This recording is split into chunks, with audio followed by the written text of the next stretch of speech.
Episode 8. Welcome, my friends, to episode 8 of the A3 8V Audi Quattro build. So things are going fabulously. We are at the final stages of the car, which is a little bit sad to think about, but we're literally doing the final items before we go to take it to the dyno. So this week is dyno week. Last episode we were going to make it to the first opportunity, and we just didn't happen to make it. So that was mostly due to a brake challenge that has now been solved. But really all we really have now is to install our stud kit, make some small adjustments to the suspension, and then at that point we're going to go to the dyno. So in this episode it's going to be dyno day. We're going to see how much horsepower the car makes, and then we're also going to attend the Southwest Speed Festival, take some videos of some cool cars, maybe some potential time trial competition, or not competition, but time trial competitors that I hope to race with here in the next couple of years or so, or year and a half or so. But yeah, so like I said, first thing we're going to jump into today is just working on getting the new racy studs into the hubs so we don't have to deal with these annoying wheel bolts that Volkswagen prescribed us. As you can see, we've already got one set of wheel studs on the car, and we've actually got the race rubber mounted up just as a test fit. We're about to do the fronts. The fronts are super simple. It's nothing too complex, right? We clean the hub, we clean the stud, we Loctite the stud, and then we throw it in the hub. That's it. And then we give it 24 hours to dry, and away we go. So I'm going to go ahead and do that now, and then I'll show you kind of what it looks like when we're all said and done. 24 hours later, all finished, right? On every single hub, we are now completely finished, right? We've got nice, beautiful studs on all four corners. And like I said, I did a little sneaky 24-hour jump on you, so everything's cured. So now we're good to go. Quick little cruise to the gas station. It drives like crap. The alignment is totally off. However, it does make good power, and the brakes feel pretty decent. So we're going to throw just a little bit of gas at it to make sure that we're not going to run the tank dry while we're doing some pulls. And hopefully I can show you a couple nice noises. So you'll notice that running, she's pretty quiet. And I did that on purpose. I really didn't want a loud race car. I really think these cars sound like crap with big mufflers. But nice and quiet, pretty unassuming, but it makes really nice turbo noises, as I will show you now. Alrighty, I can tell you that the suspension is not great, most of the alignment, but this thing makes some horsepower. So, alright, let's do a little boosted launch action, a little launch control. Here we go. Good God, yeah! Oh my God, it stops really good too. Oh, okay. Okay. I don't know what to say. That was sick. Oh man. Oh, we got a race car. Oh, that's fun. Okay, so we got to figure out this alignment. Man, that was wild. How about that? All right, guys, today is the day. So that was the test drive you guys just saw. Spun all four, super badass. So we're on our way right now to the alignment shop to go pick the car up. We're going to go directly from the alignment shop over to the dyno. We're going to go put the car on the rollers and see how it does, or hook it up to the hubs. But definitely starting to get the pit in my stomach because, you know, there's so many things that can go wrong in a dyno. I'm just hoping that the car is consistent and does what it's supposed to do. From the limited launches and things that I've done, it runs good. With the alignment adjustments, it just should track straight. We didn't change anything to do with camber, caster, or anything else wise. It's strictly for tow. So we're hoping it drives straight. We know that we're going to burn the inside edges of the tires off with all the camber that's in it right now. So anyway, I'll key you guys back in once we get in the car and we're headed towards the dyno. I'm pretty stoked right now. So we just got done at the alignment shop. They were all super hyped about the Aston Martin brakes. Like, they're all like, what, dude, how do you have Aston Martin brakes on an Audi? That's crazy. Also, the camber numbers are crazy. I told them just to do tow, just so the car would track straight, and it's tracking pretty good. But it's like hella bad. It's really bad. So when we get the ride height where we want it to be, then that'll be the time to start dialing in camber and getting that where we want it to go. But right now it's off. But on the bright side is it's driving straight because the tow isn't completely McCooked. So yeah. So pardon the crappy quality, but wheels straight, tracking straight, pretty good. So we're gonna cook the inside of the edge of these tires off, but we're not even gonna drive on the highway. It's basically good to go where it needs to go right now, and that's that. The guy said that toe links were easy to adjust, which is always the goal. Said he appreciated me leaving it loose for it, because I totally did that on purpose. Definitely didn't forget to tighten those bolts back up.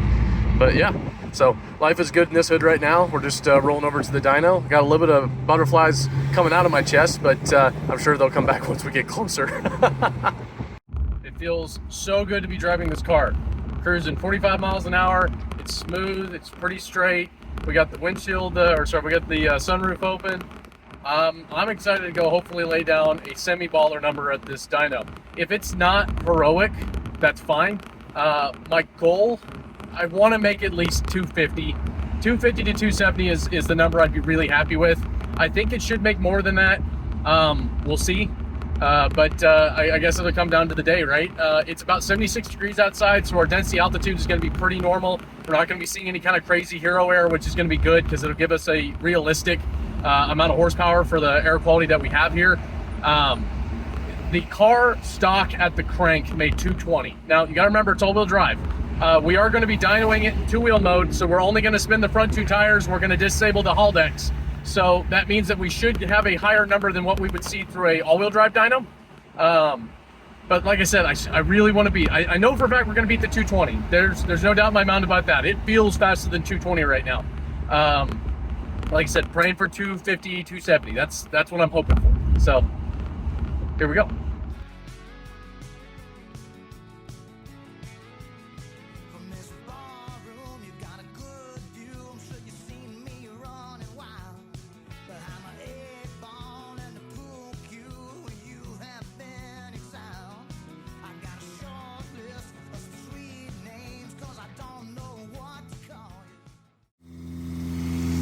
So we're calibrating the dyno, trying to get the ratios just right.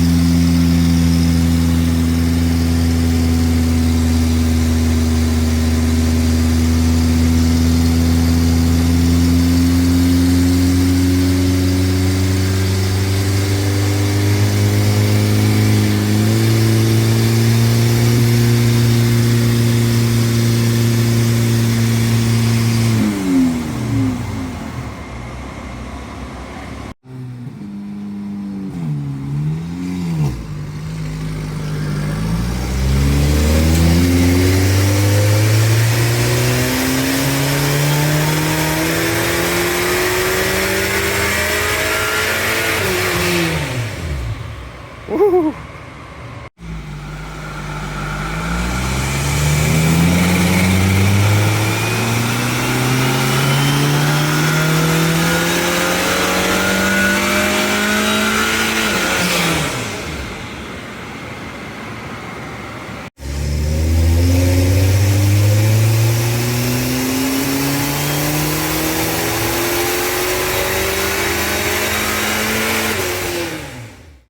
So what did it make?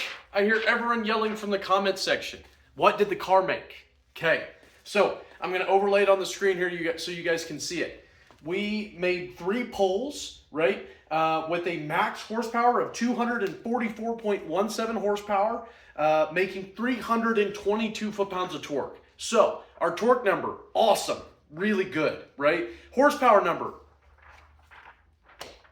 not necessarily 100% stoked. Is it bad? No, it isn't, because I'll tell you why. In the class that we plan to run in, so for this example, if we're running time attack, we're going to talk about T8B, that's the class. We have to adhere to a very specific power to weight ratio, right? And so being a little low on the horsepower is good, because what that means is that if we're running better gas, running a slightly different tune, or doing something along those lines, we have lots of room until we get to the class maximum, right? So we've got lots of horsepower that we can add. Now, it's important to remember, this is 100% Arizona 91 gas, which is known for being hella shitty. Our Arizona gas is bad. It says it's 91, but it very rarely actually gives the car what it needs in terms of knock protection. And so what most guys will do, and this is what I've seen pretty commonly, is either buy an aftermarket 91, like a third-party brewed 91 that doesn't have any ethanol in it. That way it's really, really strong. We know it's certified for 91. Or the other option is we mix in a little bit of like 100 octane race gas in order to verify that gas is going to be good enough to make this kind of horsepower. Now, other things that we can check. If you listen very closely to the dyno pulls, I feel like I'm hearing air escaping from the diverter valve.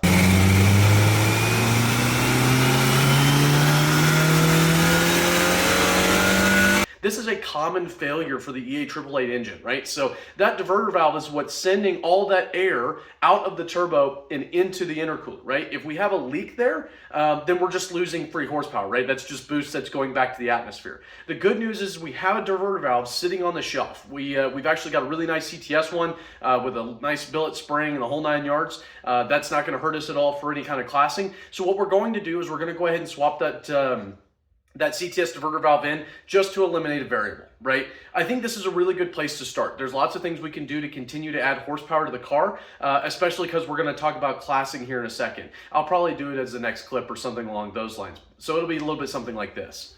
So let's talk a little bit about classing. So it's important. We did just talk about UMS time attack, right? So UMS time attack is weird because, and I say weird as a relative sense, but it's weird because our power to weight ratio is massive, and there really isn't much flexibility when it comes to trying to level the playing field other than power to weight, right? So obviously this does a lot of things like encourage us to do big gnarly aero and all kinds of big body modifications and things along those lines. Now, when we look at the time trial math, it's a lot easier. There's a lot more that NASA does here to level the playing field. So as you guys remember, we've been shooting for TT4 the whole time, right? The range for UMS time attack is anywhere from 10 to 15. That means that you're pretty much blasting between TT3, TT4, and TT5. Our goal is to hit 12.0 to 1, right? So let's go ahead and see what that looks like doing it here in the class calculator, right? So first things first, how much do I weigh? About 200 pounds, car weighs about 3,300. That means that we can say a rough minimum competition weight. I think that whenever I weighed the car at 3,300 pounds, that was with a half a tank of gas. So we could say our minimum competition weight is going to be 3,450, right? That's 3,350 plus myself. Okay, minus about 50 pounds or so that we accommodate for the rest of the gas that isn't in the car. Okay, so they say, okay, minimum competition weight should be that. Therefore, we should have a max horsepower 292. Now, before we get here, we actually do need to talk a little bit about some of these modifiers. And the modifiers is how NASA keeps things on a level playing field, which I appreciate deeply. So here's what we can start with. Do we have a manually actuated throttle body? Let's see. No, we do not. So that's an A for us. We don't get anything there. Do we run smaller than 265? We do run smaller than 265, which means that we get free horsepower. How about that, right? Then it asks us what kind of tire we run. Right now we are running Bridgestone Potenza RD71 RSs, right? You can see that's listed here. So we'll go ahead and click that. That gives us actually plus 1.4, which is great, right? Let's see, production modifications to the vehicle body, right? Have we changed the roof line? No, we haven't. Have we modified the floor plan? No, or floor pan? No, we haven't. Do we have a splitter? Nope. Do we have any fender venting or wide body fenders? No, we do not. Do we have any bumper canards or dive planes? Nope. Any rear diffusers? No, we do not. And no BTM aero. So not applicable. We didn't get anything there. Most of these hurt us, which is good. Okay. Transmission. This one is actually going to sting a little bit, right? We have an OEM dual clutch. We have a DSG, right? It actually mentions that specifically, so we can click that there. And then finally, it asks us what our drivetrain is. In this case, we're all-wheel drive, which means we do get a little bit of a penalty. Okay.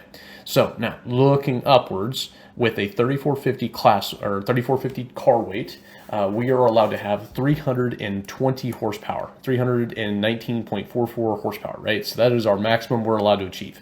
We're currently at 245, which means we have a little bit to go. But like I mentioned in the previous clip, we can run better gas. We can run different, we can look at running ethanol. There's all kinds of cool stuff we can do, right? Anyway, if you were curious, by the way, you fill this out and this is how you select to do your classing for the season. So we are, obviously we don't have a race license yet in order to do this, but I wanted to show you guys what the math looks like. So anyway, 319.44 horsepower is not a horsepower that we need to make.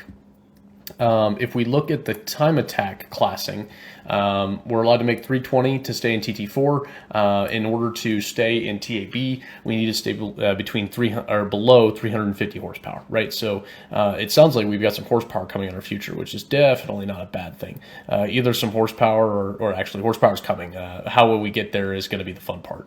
Okay, now, so that's the basics on classing. That's how we plan to compete in TT4. In the meantime, however, I wanted to show you guys a little bit about the Southwest Speed Festival. So that next clip will be that, and we'll talk to you here in a second. Good morning. We are on our way to Southwest Speed Festival. So Southwest Speed Festival was the original goal of the car to get there and to race. But unfortunately, I didn't really read the rules on what it took to get a race license to be there. So we're basically going to go and spectate today and check out what they've got going on. I'm sure there's going to be lots of cool cars. They're racing wheel to wheel. They're doing drifting, doing time trial and time attack. So that's the purpose of today. We'll see what we come up with.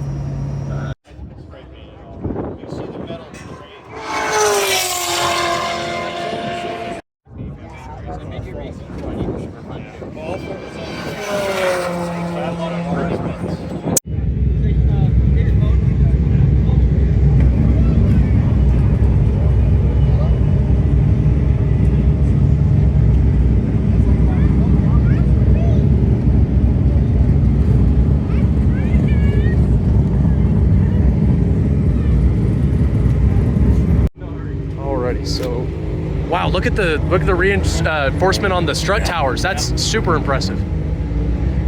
How do you guys adjust camber? Camber is adjusted by the lower control arm. It's on the lower control arm. Interesting. So anytime I adjust camber, it moves toe. Yeah. So I have to put the toe back and then adjust the camber and move toe. So that's not super annoying. Yeah. After a couple of years, you're like, oh, you get it. I get it. I totally understand. Thank you, sir. You're off.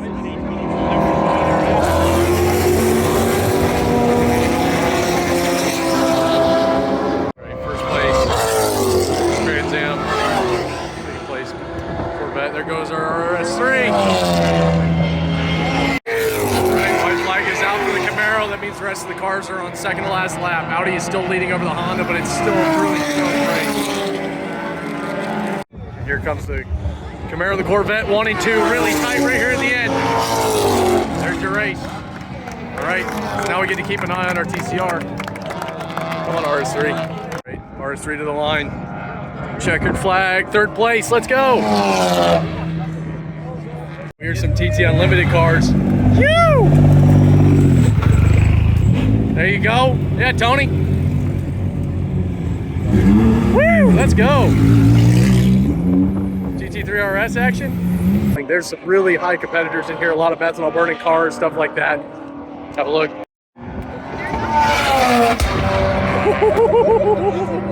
Oh God, that was crazy.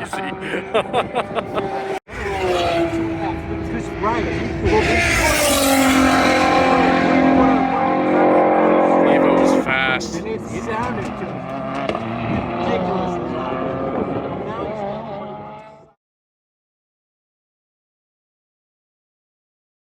So hopefully you remember the fact that the big race wheels don't fit, which means that we are working on selling the Pretorias. I have a buyer, which is great. So we're gonna go see if we can collect some bread, and then after that I can show you what the new wheels that we bought look like.